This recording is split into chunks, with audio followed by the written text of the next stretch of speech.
Pegue a sua Bíblia, por favor, e abra em Isaías, capítulo 10. Quero ler com você a partir do verso 33.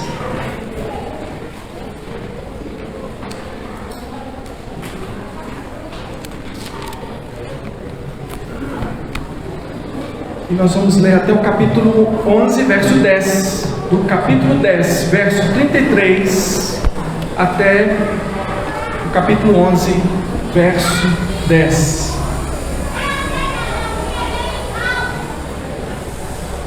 O texto, então, do profeta Isaías diz o seguinte: Mas eis que o Senhor dos Exércitos cortará os ramos com violência, as árvores de alto porte serão derribadas, e as altivas serão abatidas.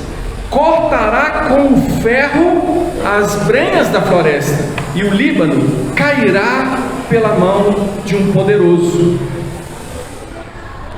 Do tronco de Jessé sairá um rebento, e das suas raízes um renovo. Repousará sobre ele o Espírito do Senhor, o Espírito de sabedoria, de entendimento, o Espírito de conselho e de fortaleza, o Espírito de conhecimento e de temor do Senhor. Deleitar-se-á no temor do Senhor, não julgará segundo a vista dos seus olhos, nem repreenderá segundo o ouvido dos seus ouvidos, mas julgará com justiça os pobres e decidirá com equidade a favor dos mansos da terra. Ferirá a terra com a vara da sua boca, e com o sopro dos seus lábios matará o perverso. A justiça será o cinto dos seus lombos, e a fidelidade o cinto dos seus rins. O lobo habitará com o cordeiro, e o leopardo se deitará junto ao cabrito.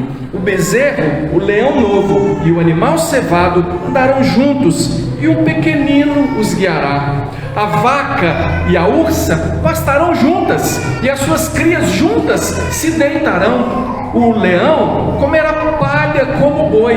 A criança de peito brincará sobre a toca da áspide, e o já desmamado meterá a mão na cova do basilisco.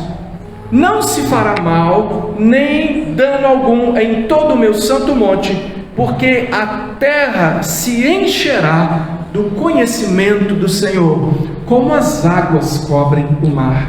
Naquele dia, recorrerão as nações à raiz de Jessé, que está posta por estandarte dos povos. A glória lhe será a morada. Feche os seus olhos, vamos pedir ao Senhor que fale conosco nessa manhã. Deus, nós estamos aqui com a Tua Palavra aberta e já recebemos de Ti a mensagem de tantas formas, mas ainda queremos receber essa Palavra, ó Deus, pela pregação do Evangelho. Nós queremos entender pelo Espírito do Senhor, por isso nós pedimos que o Senhor faça essa obra sobrenatural, esse milagre de fazer a gente entender mais do que com o intelecto, de fazer a gente entender com a vida, com a alma, com o coração, e assim termos a nossa vida mudada, transformada pelo Senhor. Nós te pedimos no nome de Jesus, amém. Meus irmãos, aí que me perdoem os ambientalistas nessa hora, mas tem umas plantas que às vezes a gente precisa arrancar.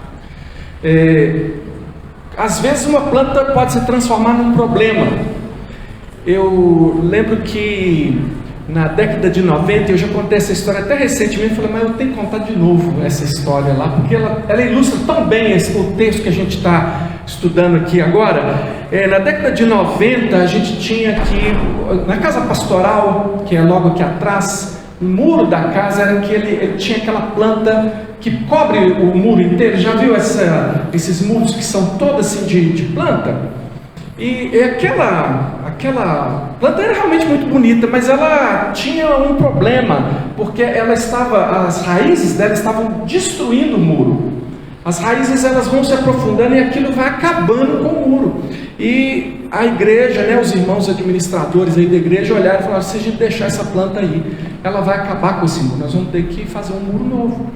O que nós podemos fazer? Vamos contratar um profissional para ele arrancar essa planta daqui, enquanto há esperança para esse muro. E arrancou-se aquela planta, o profissional arrancou para valer, e depois que ele arrancou tudo, ele veio com um concreto bem forte, um chapisco com brita fina, e cobriu aquilo bem coberto, e aí ficou aquele muro chapiscado. Isso foi aí na primeira metade da década de 90. Agora, quase 30 anos depois, eu penso que não, né? Eu olho para o muro e lá tem um raminho saindo do meio do muro, lá no muro, assim, começa a brotar do muro, de novo! Quase 30 anos depois daquela devastação, né? O profissional arrancou e tal, concretou, aqui não nasce mais nada. Pois não é que a plantinha saiu e está lá viçosa. Eu tentei arrancar com a mão quando ela estava pequenininha, arranquei, só vem as folhas, o negócio não arranca, e está entranhado, o negócio está crescendo lá, irmão. Se você sair depois aqui, dá uma olhada, para você ver aquele brotinho ali. Um brotinho, eu sei o que aquele brotinho é capaz de fazer, e se a gente não der um jeito nele, ele vai voltar a derrubar o muro. E aí a minha mensagem para você hoje é que não subestime um brotinho. Não subestime um brotinho. O texto que a gente leu aqui, esses versos 33 e 34, dão uma ideia aqui bem interessante, porque aqui a floresta é o povo de Israel. Essa floresta que Deus está usando aqui uma figura, né? Essa floresta que Ele diz que vai cortar os ramos com violência, que as árvores de alto porte Ele vai arrancar mesmo assim, vão ser abatidas, vai cortar com ferro as brenhas da floresta, o Líbano cairá pela mão de um poderoso. Ele está dizendo do povo de Deus, do povo de Israel, que Israel, por exemplo, naquele tempo, o reino dividido, né? Israel, naquela altura, já estava nas mãos da Síria. A Síria veio e levou cativo as 10 tribos que compunham Israel, e Judá, agora ameaçada. A Síria chegou a cercar a cidade de Jerusalém algumas vezes, mas não chegou a entrar na cidade. E Deus está falando através do profeta aqui, que vai chegar tempo em que aquela floresta vai ser totalmente arrancada. Totalmente arrancada. E o que significa isso? É Deus dizendo para o povo dele: olha, já que vocês não dão ouvidos à minha voz, já que vocês não emendam os seus caminhos, já que vocês ouvem a minha palavra, mas vocês não a colocam em prática, eu vou disciplinar vocês com essa medida. Eu mesmo vou contratar o profissional, eu mesmo vou mandar ele arrancar tudo, eu mesmo vou devastar, eu vou acabar com essa floresta. Vocês estão altivos, vocês acham que vocês dão conta, que tal, estão se achando, né? Pois eu mesmo, Deus, irmão, não é o diabo, Deus disse: eu vou cortar. Segundo Crônicas 36:15, finalzinho do segundo livro das Crônicas, né, que conta a história dos reis, especialmente os reis de Judá, registra o seguinte, a partir do verso 15: o Senhor Deus de seus pais, começando de madrugada, ou seja, cedinho, falou-lhes por intermédio dos seus mensageiros, porque se compadecera do seu povo e da sua própria morada. Eles, porém, zombavam dos mensageiros, desprezavam as palavras de Deus, e mofavam, zombar, rir, fazer gracete, fazer piada, mofavam dos seus profetas, até que subiu a ira do Senhor contra o seu povo, e não houve remédio algum. Chegou o fim, a gota d'água. O profeta aqui está profetizando: olha, o que aconteceu com Israel vai acabar de acontecer com Judá. Deus é quem determinou isso, porque vocês não dão ouvidos às palavras que eu falo com vocês. E aqui Crônicas diz que Deus foi diligente em falar. De madrugada Deus já estava falando. Deus mandou foi muitos mensageiros. Muitas vezes o povo de Deus ouviu a mensagem que dizia: arrependei-vos. Mas eles não quiseram e zombaram. E aí Deus falou: pois eu vou arrancar tudo. E aí eu pergunto para você que é povo de Deus, eu pergunto para você que tem a Jesus Cristo como seu Senhor e o seu Salvador, eu pergunto para você se você está ouvindo quando Deus te repreende. Quando você ouve a mensagem, quando você ouve a palavra de Deus, o que isso causa no seu coração? O que bate aí? Talvez você está ouvindo e dizendo: não é para mim, porque Israel, afinal de contas, estava pensando assim, especialmente Judá. Judá tinha um templo, e eles diziam o seguinte: esse aqui é o templo do Senhor, é Deus mesmo que mandou construir, Ele fez. Essa é a cidade santa, Jerusalém. Esses profetas não sabem de nada. Quando é que Deus vai deixar que o inimigo incircunciso, que não tem aliança com Deus, venha aqui e devaste tudo isso? Não vai acontecer, pois aqui reinará a paz e a prosperidade para sempre, porque Deus prometeu que vai manter o reino de Davi. Então eles não davam ouvidos à repreensão, e aí veio tudo aquilo.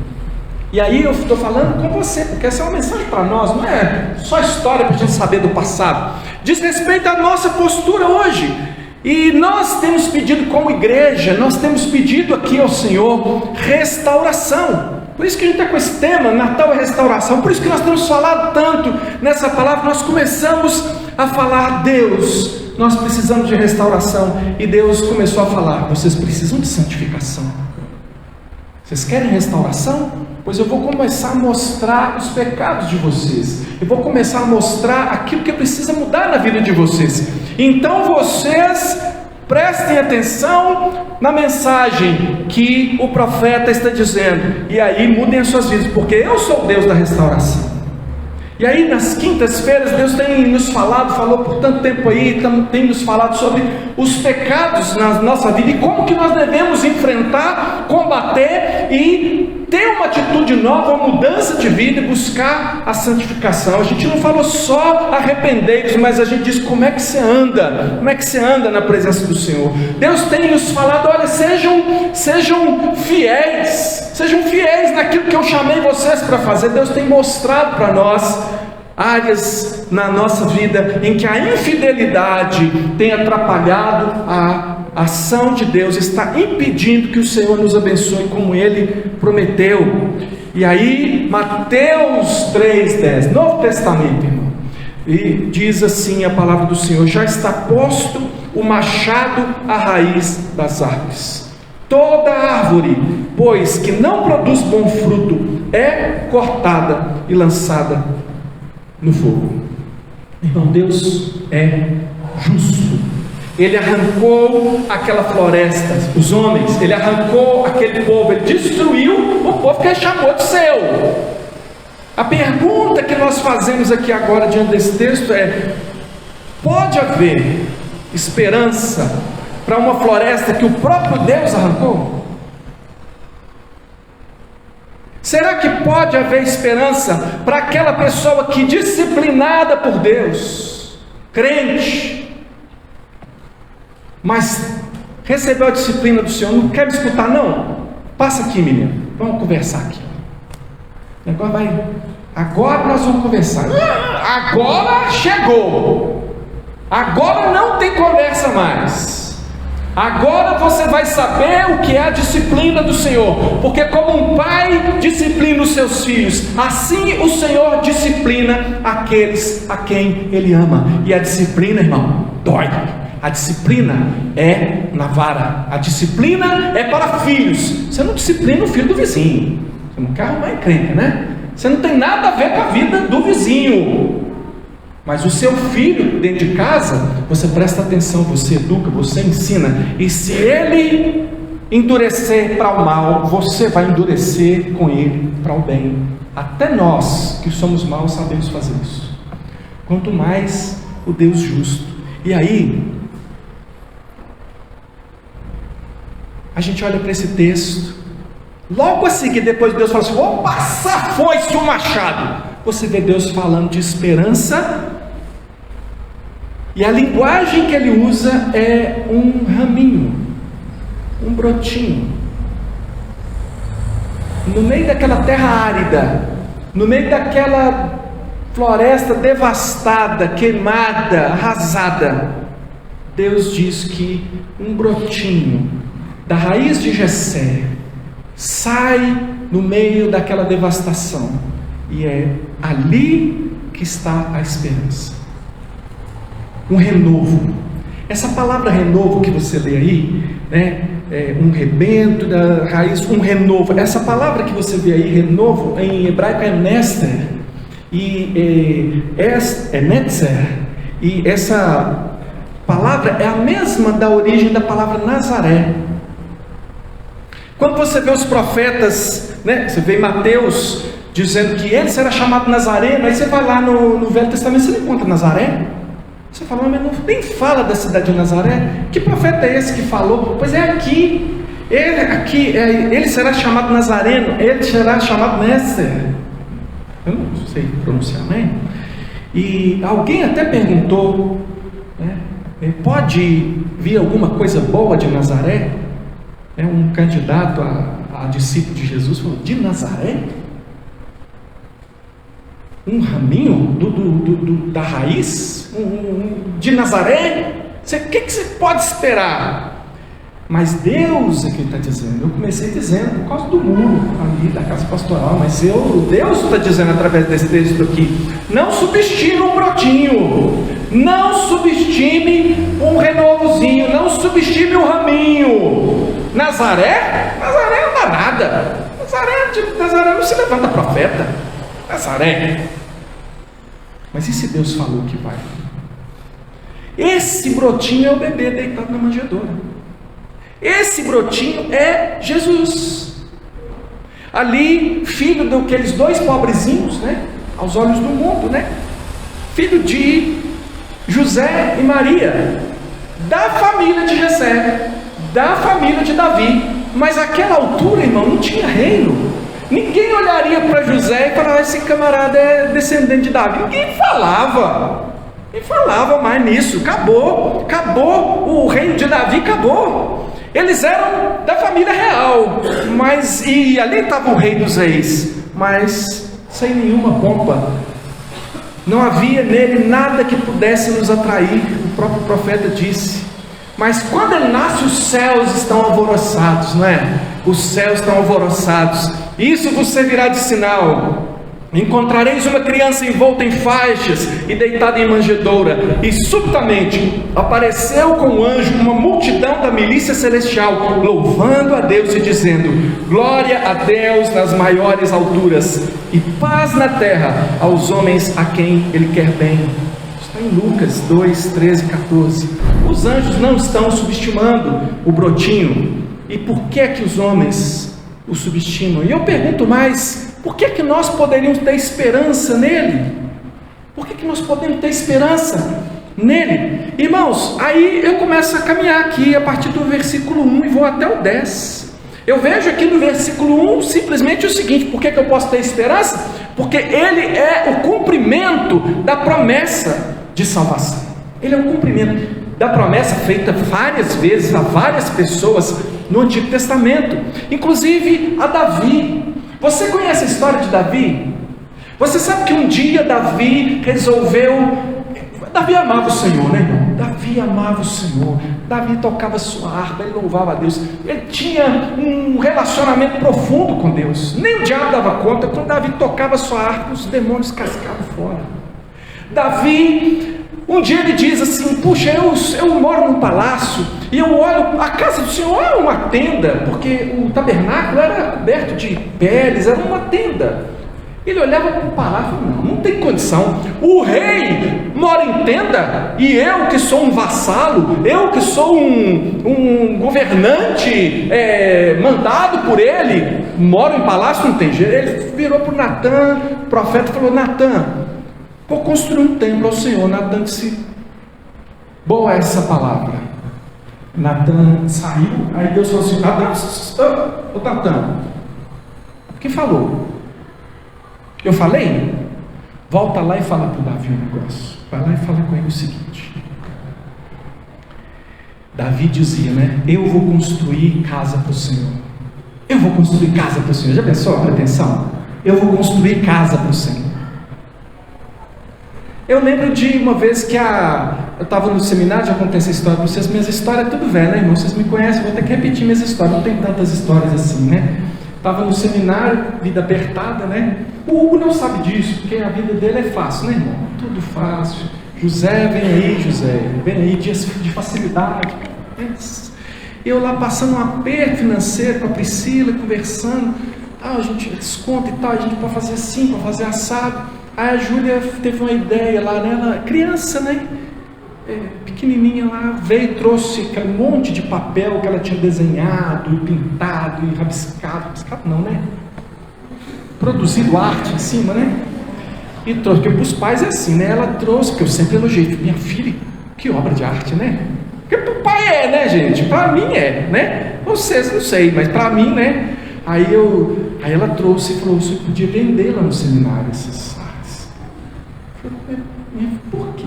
Né? Conversa, encurtando a história, porque ela tinha ouvido que eu precisava de dinheiro, e aí ela falou: você vende lá, paga as contas. Ela queria me sustentar. Davi também falou: vou fazer casa para o Senhor. Aí Deus chama Davi e fala assim: meu filho, deixa eu falar uma coisa para você. Eu é que vou fazer casa para você. Mas eu não vou fazer casa para você, não é palácio, não.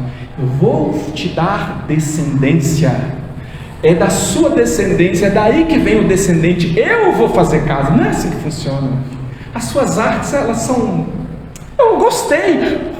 Você não vai fazer não, que você é meio sanguinário, Davi. É o seu filho que vai se chamar Shalom, né? Salomão vem de Shalom, paz. O seu filho vai ser de paz. Ele vai botar a mão lá e vai fazer. Mas eu vou te falar, Deus prometeu um reino a Davi que nunca faltaria descendente para sentar nesse reino. Mas no dia que Jesus nasceu, ninguém nem falava de reino. Já tinha acabado o reino, gente, ninguém falava. Não tinha descendente no trono, já tinha tempo. Quer dizer, falhou a promessa de Deus? Não falhou. Deus fez brotar o raminho. Ninguém dava nada por aquele raminho. Deus fez brotar o raminho. Por isso que eu falo que Natal é restauração. Não despreze o raminho. Pode não parecer muita coisa para você, mas você não tem noção do poder desse raminho. Por que você pode ter esperança nele? Irmão, eu vou dizer para você o que está no versículo 2. Por quê? Porque ele tem sobre si o Espírito Santo sem medida. Esse é o Messias, esse é Jesus, o Jesus de Nazaré. Não é o Jesusinho cristinho, pequenininho e fofinho. Jesus é o Rei dos Reis, o Senhor dos Senhores, a segunda pessoa da Trindade. O Deus Filho se encarnou, sim. Era um bebezinho, mas você não tem ideia do que era esse raminho. E o profeta disse que sobre ele estaria o quê? Repousará sobre ele o Espírito do Senhor, o Espírito de sabedoria e de entendimento, o Espírito de conselho e de fortaleza, o Espírito de conhecimento e temor do Senhor. Por que você pode ter esperança nele? O que você espera de um governante?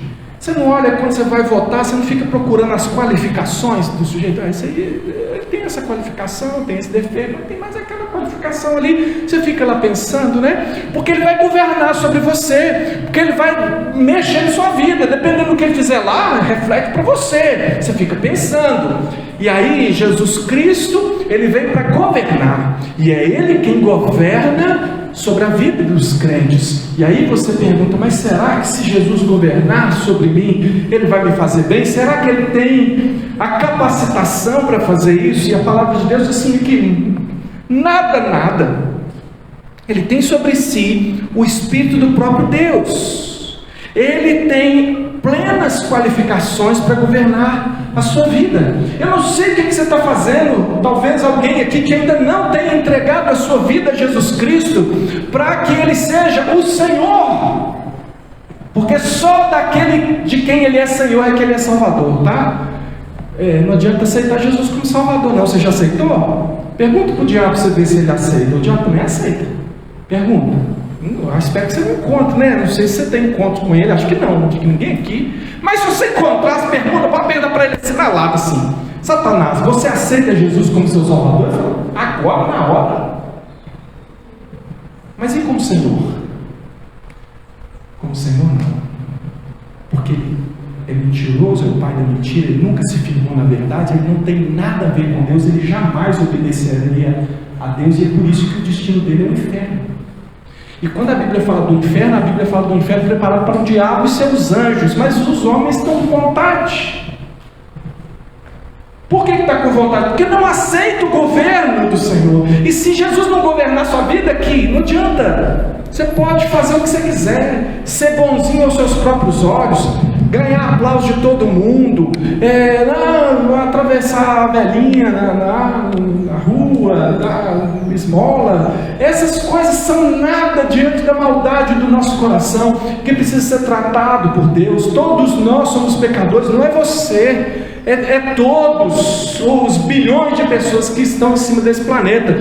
E esse é aquele que, quando ele disser a você o que você precisa fazer na sua vida, ele tem o Espírito do Senhor Deus, ele tem o Espírito de sabedoria, de entendimento, ele entende perfeita, plenamente a questão, ele tem um conselho e também a força para você seguir, ele tem o conhecimento e ele pauta todos os seus atos pelo temor do Senhor.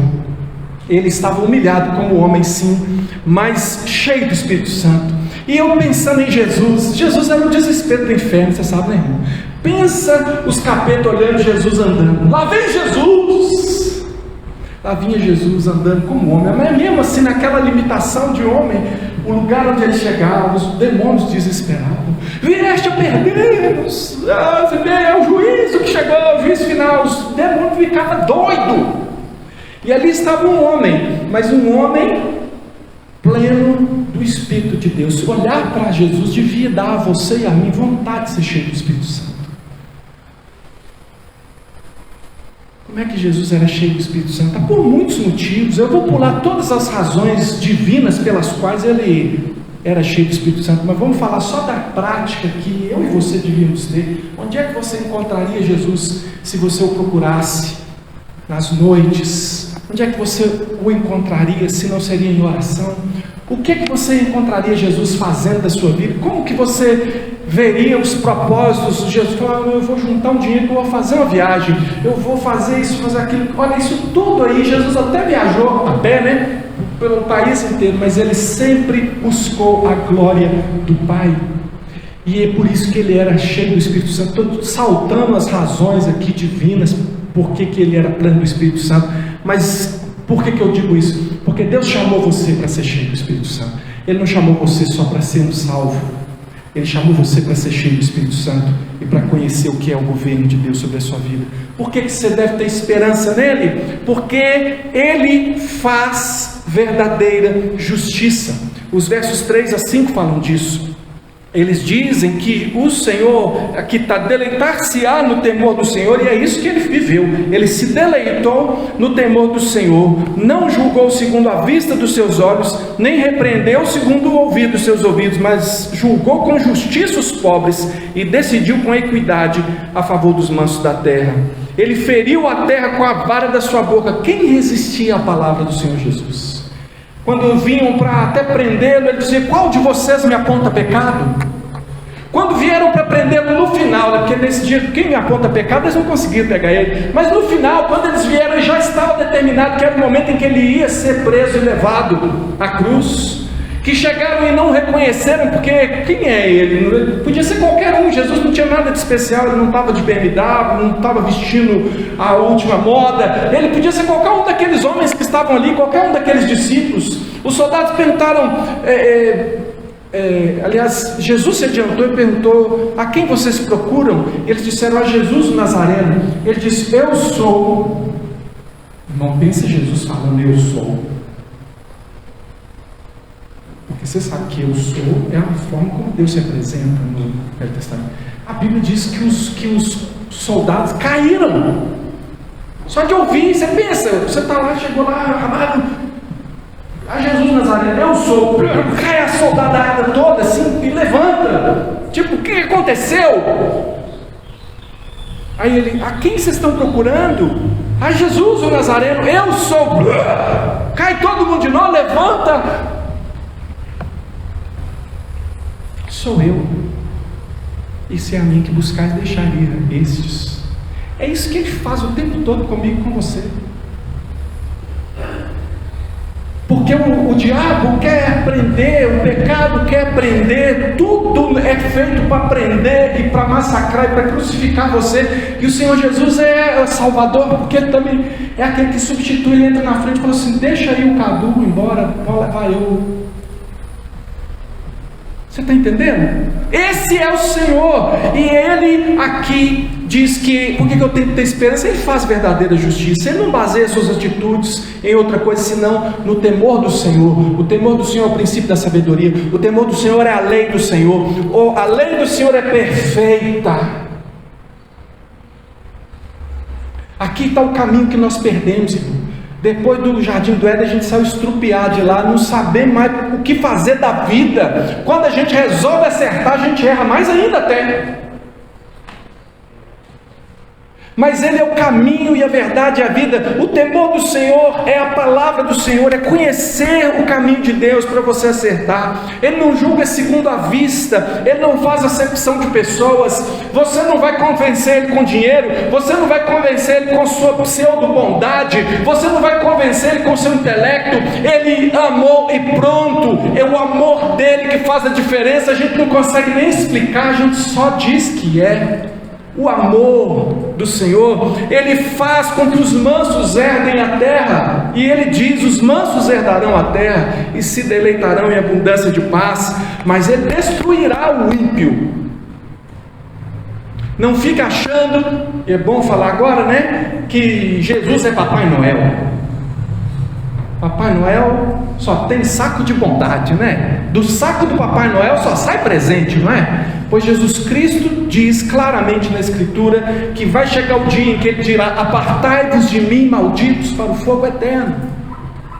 Porque eu tive fome e não me deste de comer, eu tive sede e não me deste de beber, eu era forasteiro, vocês não me receberam, eu estava nu, vocês não me vestiram, eu estive enfermo e na prisão, vocês não foram me visitar. O Deus de vocês é o umbigo de vocês, vocês só fazem para vocês. Até quando vocês se aproximaram de mim foi para receber bênção, vocês nunca me quiseram como governante da vida de vocês. Então vai para os quintos dos infernos. É isso que Jesus vai falar. Você lê a Bíblia, essa aqui é a versão ultra mega power atualizada, que eu acabei de fazer agora, mas está tudo lá, desse jeito aí, com outras palavras mais bacanas. Mas Ele também é aquele que aplica justiça extraordinária. Você já viu Jesus vingando uma coisa? Você que lembra quando Estevão foi morto? Aquilo lá, dificilmente eu consigo falar desse texto sem chorar, porque fico para mim muito visual, eu fico vendo, sabe, Estevão, a testemunha de Cristo, e todo mundo preparado já para matar. Ele queria nem saber o que ele está falando, e ele está lá falando: vocês têm sido rebeldes e o coração de vocês endurecido, e vocês não têm ouvido a Deus. Deus enviou Jesus, que é o Messias, e tudo, e eles rilhando os dentes para matar ele. Sentar pedra, começaram a sentar pedra nele, e o sujeito que estava com as vestes, segurando as vestes de todo mundo, disse: segura aqui para mim que eu vou mandar pedrada. Era o Paulo, o Saulo de Tarso. E alguns estudiosos dizem que aquilo ali indicaria possivelmente que ele era um organizador. Ele sempre foi perseguidor. Possivelmente o apóstolo Paulo, que nós conhecemos, é o sujeito que foi o organizador do assassinato de Estevão. Enquanto Estevão está recebendo as pedradas, ele olha, ele vê o Senhor Jesus, ele diz: eu nem quero saber das pedradas, porque eu vejo os céus abertos e o Filho do homem à destra de Deus e a pedrada comendo. Paulo era responsável por aquilo, possivelmente, pelo menos no meio ele estava. E Jesus disse: eu vou vingar desse cara, vou vingar dele. Mas olha o que eu estou chamando de a justiça extraordinária de Deus, porque Ele vem e fala assim: sabe como é que eu vou vingar? Eu vou pegar esse perseguidor, esse assassino, e vou fazer dele um perseguido por causa do meu nome. Eu vou converter o coração dele. Ele nem vai saber a hora que o coração dele mudou e que ele entendeu que ele precisa de mim. Quando eu encontrar com ele no caminho, ele vai gritar desesperado: quem és tu, Senhor? E eu direi: eu sou Jesus a quem você persegue. Essa é a vingança que Deus quer executar contra você, inimigo de Deus. Ele quer mudar o seu coração, Ele quer tirar esse coração de pedra e dar você um coração de carne. Ele quer mudar a sua vida, Ele quer fazer de você um santo de Deus. Santo porque você é santo? Não, santo porque Ele foi santo por você e aplica sobre você o perdão do pecado. O sangue do Cordeiro é suficiente para você. Se você se arrepender dos seus pecados hoje e disser: eu quero Jesus Cristo como meu Senhor e como meu Salvador, Ele pode transformar você. Por que você teria esperança nele? Porque Ele traz paz sem fim. E aí eu vejo isso aqui nos versos 6 a 9. Tem essa figura aqui, né, muito estranha, do lobo habitando com o cordeiro, o leopardo deitando com o cabrito, o leão comendo palha, um menino puxando, levando esses animais perigosos aí, metendo a mão dentro de buraco de cobra. Tudo aqui me fala: onde que é isso? Que negócio é esse? Será que vai ter um dia que a gente vai poder pegar as cobras e enfiar a mão no buraco da cobra? Será que o leão vai comer palha? E que a Bíblia fala, e tem gente que pega isso de forma literal e fala: não, vai chegar um dia que o boi vai comer palha mesmo e a gente vai poder brincar com as cobras. Irmão, há pessoas, tem uma linha escatológica aí que é chamada de dispensacionalista, né, que afirma que isso aqui está dizendo do milênio. Eu não vou explicar isso com detalhes para você, mas eu preciso dizer para você que não é verdade. Que está falando aqui para você alguém que já foi dispensacionalista, que já explicou com detalhes tudo aquilo lá das dispensações, o plano divino através dos séculos, se alguém sabe o que é isso e tal, e que estudou e foi convencido pelas escrituras que aquilo lá não bate, que não é isso. O milênio não é literal. O milênio, o governo de Deus sobre nós, ele já está acontecendo. E isso eu mostro para você através da profecia de Jeremias, capítulo 31, a partir do verso 31. Eu vou citar aqui rapidamente para a gente não se delongar, mas veja, preste bastante atenção. A partir do verso 31 diz assim: eis que vem dias. E aí você pensa assim: quando serão esses dias? Diz o profeta Jeremias: eis que vem dias, diz o Senhor, em que firmarei nova aliança com a casa de Israel e com a casa de Judá. Qual foi a nova aliança, irmão? Esta é a nova aliança no meu sangue, fazer isso. A nova aliança é em Cristo Jesus. Na morte de Cristo Jesus há uma renovação de aliança.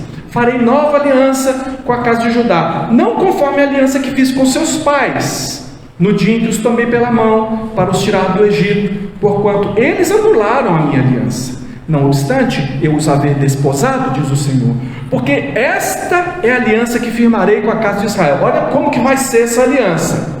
E aí você pensa se isso é no futuro ou se isso é no presente. Pois na mente lhes imprimirei as minhas leis, também no coração lhes escreverei. Eu serei o seu Deus e eles serão o meu povo. Não ensinará jamais cada um ao seu próximo, nem cada um ao seu irmão, dizendo: conhece o Senhor, porque todos me conhecerão, desde o menor até o maior, diz o Senhor, pois perdoarei as suas iniquidades e dos seus pecados jamais me lembrarei.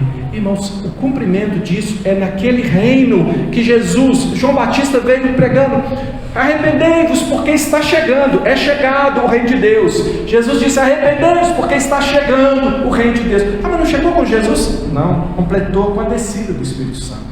É na descida do Espírito Santo, o Espírito Santo que habita em todo crente. Jesus falou sobre João Batista o seguinte, falou: olha, vocês estão achando que ali é uma cana agitada no vento? Porque o João Batista estava meio desanimado, estava preso, mandou alguém perguntar: é você mesmo, Jesus, que é o Salvador, porque o negócio está ruim do meu lado?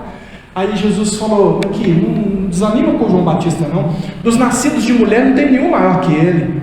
Ou seja, nem Moisés, nem nenhum dos profetas. Esse camarada é de Deus demais. Mas o menor no reino é maior do que ele. Por que o menor no reino é maior do que ele? Porque no reino nós somos governados pela ação do Espírito Santo na nossa vida.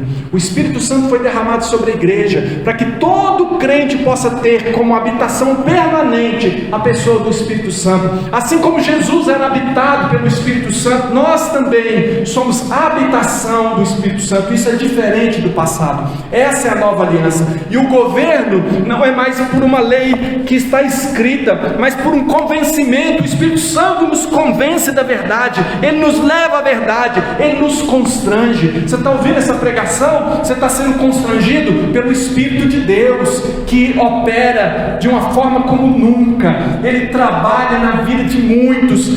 Não era tão como no passado, tão limitado. Agora nós vivemos essa era. E eu disse para você ter esperança, porque ele traz paz sem fim, porque aqui é um símbolo da paz. Gente, nem o leão está comendo nada mais, nem o... Sabe, é uma figura, é um sentido figurado, de um tempo de paz, assim, absurdo. E aí você fala assim, mas esse negócio não cumpriu na igreja não, nós estamos no meio de tanta tribulação, tanta luta. Eu não cumpriu sim, e cumpre. É só você olhar Filipenses capítulo 4, versos 6 e 7, que você, se está atribulado hoje, é um crente, mas você crê nessa palavra aqui, vai sair um peso das suas costas, porque aqui diz assim, olha, não andeis ansiosos de coisa alguma, em tudo, porém, sejam conhecidas diante de Deus as vossas petições, pela oração e pela súplica, com ações de graças, e a paz de Deus, que excede todo o entendimento, guardará o vosso coração e a vossa mente. O crente, ele tem acesso por meio de Jesus na oração. Então, se você é crente, aprende um negócio aí. De vez em quando eu vejo uns crentes orando assim, Deus abençoa todos nós, amém. Não é assim que termina a oração. Deus abençoe a todos nós em nome de Jesus, porque é por meio de Jesus que nós somos ouvidos. Tudo, até obrigado, Senhor, em nome de Jesus, até louvor chega a Deus em nome de Jesus, irmão. Tudo é por meio dele, tudo. E aí nós falamos em nome de Jesus, e em nome de Jesus nós chegamos à presença do Senhor com as nossas ansiedades e tribulações, e nós derramamos na presença do Senhor dizendo, tu és o rei, o Senhor governa, não há nada que esteja acontecendo que não esteja debaixo do teu controle. Eu posso confiar no Senhor, ainda que as pedradas venham, ainda que venham as piores pedradas, eu quero sempre olhar e ver o Senhor de pé ao lado do trono de Deus, Pai, e eu confio que o Senhor me tem como filho, e eu sei, Senhor, que essas coisas que eu não dou conta, o Senhor cuida delas por mim. E aí o Filho de Deus anda em paz no meio da tribulação, anda em paz no meio da guerra, anda em paz no dia da doença, anda em paz no dia do desemprego, anda em paz no dia que falta tudo pode faltar, mas a palavra do Senhor não faltará, alentando o seu coração, dizendo, servo bom e fiel, foste fiel no pouco, sobre muito te colocarei, entra no gozo do teu Senhor. Nós entramos no antegozo daquela plenitude que vai ser o dia em que nós vamos nos encontrar com Ele para sempre. Mas não somos só nós. E aí eu termino aqui com essa pergunta de novo, por que nós temos esperança nele? Porque esse raminho alcançará todas as nações. E eu vou só ler um texto aqui, não vou explicar, que é um texto de João no capítulo 15, e nesse ano que entra aí, se o Senhor permitir, nós planejamos pregar o Evangelho de João todo. Se você frequentar os cultos, você vai ser ministrado nesse texto aqui com detalhes, mas aqui diz assim, a partir do verso 5 do capítulo 5, eu estou dizendo que o ramo, esse raminho da raiz de Jessé, ele vai alcançar todas as nações, por isso nós podemos ter esperança, a salvação para o mundo inteiro, espalhado por aí. Eu sou a videira, disse Jesus, vós os ramos. Quem permanece em mim e eu nele, esse dá muito fruto, porque sem mim nada podeis fazer. Se alguém não permanecer em mim, será lançado fora a semelhança do ramo, secará, e o apanho, lanço no fogo e o queimam. Se permanecerdes em mim, e as minhas palavras permanecerem em vós, pedireis o que quiseres, e vos será feito. Nisso é glorificado meu Pai, que deis muito fruto, e assim vos tornareis meus discípulos. Como o Pai me amou, também eu vos amei. Permanecei no meu amor. Se guardardes os meus mandamentos, permanecereis no meu amor. Assim como também eu tenho guardado os mandamentos de meu Pai, e no seu amor permaneço. Tenho-vos dito essas coisas para que o meu gozo esteja em vós e o vosso gozo seja completo. O meu mandamento é este: que vos ameis uns aos outros, assim como eu vos amei. Ninguém tem maior amor do que este, de dar a alguém a própria vida a favor dos seus amigos. Vós sois amigos se fazeis o que vos mando. Já não vos chamo servo, porque o servo não sabe o que faz o seu senhor, mas tenho-vos chamado amigos, porque tudo quanto ouvi de meu Pai vos tenho dado a conhecer. Não fostes vós que me escolhestes a mim, pelo contrário, eu vos escolhi a vós outros, e vos designei para quê? Vades e deis fruto, e o vosso fruto permaneça, a fim de que tudo quanto pedides ao Pai em meu nome, Ele vos conceda. Isso vos mando, que vos ameis uns aos outros. Se o mundo vos odeia, sabem primeiro que vós outros odiam a mim. Se vós fosseis do mundo, o mundo amaria o que é seu. Como todavia não sois do mundo, pelo contrário, dele eu vos escolhi, por isso o mundo vos odeia. Lembrai-vos da palavra que eu vos disse: não é o servo maior do que o seu senhor. Se me perseguiram a mim, também perseguirão a vós outros. Se guardaram a minha palavra, também guardaram a vossa. Tudo isso, porém, vos farão por causa do meu nome, porquanto não conhecem aquele que me enviou.